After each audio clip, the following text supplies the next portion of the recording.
Hola, hola. Hoy en Biología para Todos aprenderemos las características del tejido epitelial y sus tipos. El tejido epitelial tiene sus células muy unidas, por ello no tiene prácticamente ni espacio extracelular ni ningún tipo de matriz entre esas células tan unidas. Esto hace que tampoco encontremos en él capilares y que los nutrientes tengan que llegar a sus células por difusión desde capas más profundas, desde capas subyacentes. Entre estas capas encontramos una estructura a la que llamamos lámina basal. Es una estructura que no tiene células, que está sintetizada por las propias células del tejido epitelial, pero también por las células del tejido conjuntivo que siempre encontramos justo debajo del tejido epitelial. Dentro de los tejidos epiteliales podemos encontrar o podemos diferenciar dos grandes grupos: el tejido epitelial de revestimiento y el tejido epitelial glandular. El tejido epitelial glandular es el encargado de sintetizar y secretar o liberar sustancias al medio que le rodea. Este tejido lo vamos a poder encontrar dentro de nuestro cuerpo de diferentes maneras. Por ejemplo, pueden estar células de este tejido epitelial glandular asociadas, formando una estructura o órgano, que es una glándula, o pueden estar dispersas entre células de otro tipo de tejidos, como por ejemplo entre células de tejido epitelial de revestimiento, aunque ellas hacen esa función de síntesis y secreción. Además, encontramos tres tipos de estas células, tanto si forman glándulas como si están dispersas. Estos tres tipos son las endocrinas, las exocrinas y las mixtas. Las endocrinas van a formar o sintetizar sustancias y van a liberarlas al interior del organismo, normalmente a la sangre. Las exocrinas van a encargarse de sintetizar sustancias, pero las liberarán al exterior del organismo, como por ejemplo pueden hacerlo las glándulas salivales. Y las mixtas van a ser capaces de sintetizar sustancias y de liberarlas tanto al interior del organismo, a la sangre, como al exterior del organismo, como por ejemplo hace el páncreas. El páncreas es capaz de liberar hormonas a la sangre y de liberar jugo pancreático al duodeno, al intestino, para digerir los nutrientes. El otro tipo de tejido que vamos a ver son los epitelios de revestimiento. Estos se sitúan tapizando superficies externas, internas o zonas de paso. Sus funciones principales son protección, recepción de estímulos o absorción de sustancias. Como ya dijimos al principio, tienen una estructura basal, una membrana basal, que les sirve de sustento o apoyo. Esta estructura está formada por dos láminas: la lámina basal y la lámina reticular.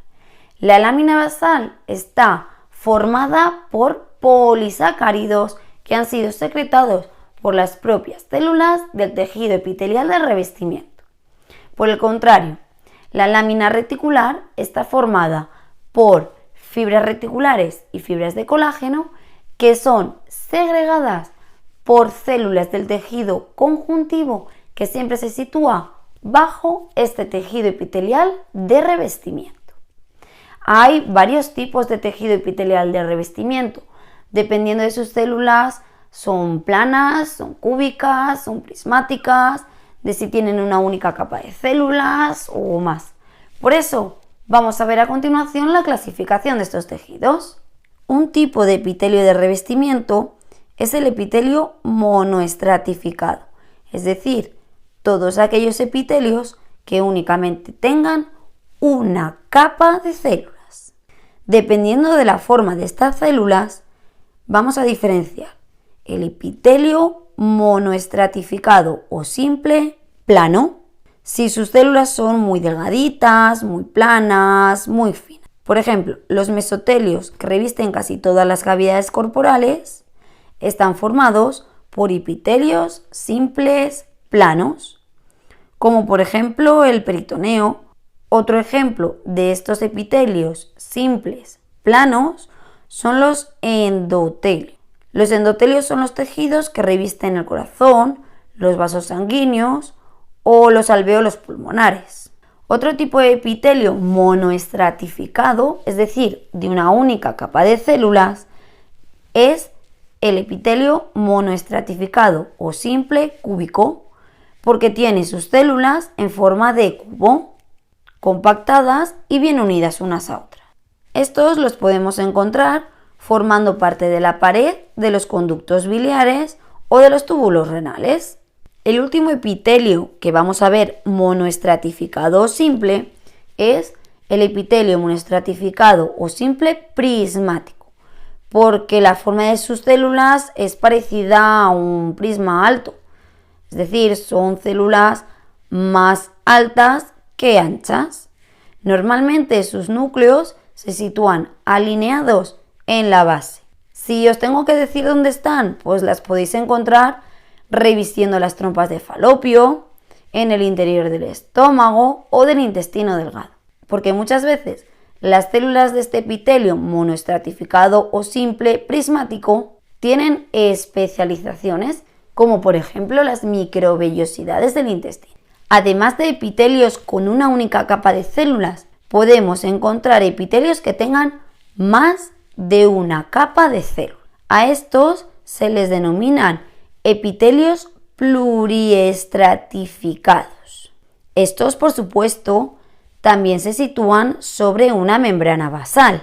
Justo sobre esta membrana basal hay células epiteliales muy poco diferenciadas, lo que las permite seguirse dividiendo y seguir formando muchas más capas de ese epitelio pluriestratificado.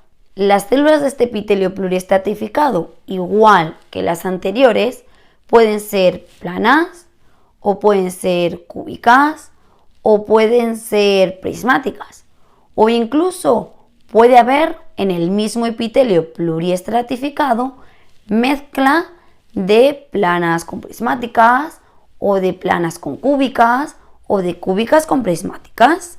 El ejemplo más claro de este tipo de epitelios pluriestratificados es la epidermis, que tiene células superiores planas, incluso algunas de ellas, las más superiores, están muertas, y en la zona inferior cercana a la membrana basal, sus células son cúbicas, son las que siguen dividiéndose.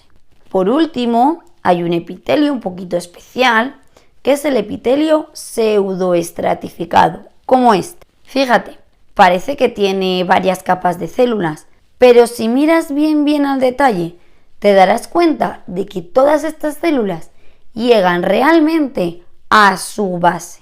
Es decir, en realidad hay una única capa de células que parecen más de una, pero solo parecen, como ocurre por ejemplo en los epitelios de las vías respiratorias. Pues ya está, hasta aquí todos los epitelios, incluso con algunos ejemplos, para que ya vayas tomando nota y que luego te acuerdes. Si te ha gustado, suscríbete, dale a la campanita y nos vemos en la próxima.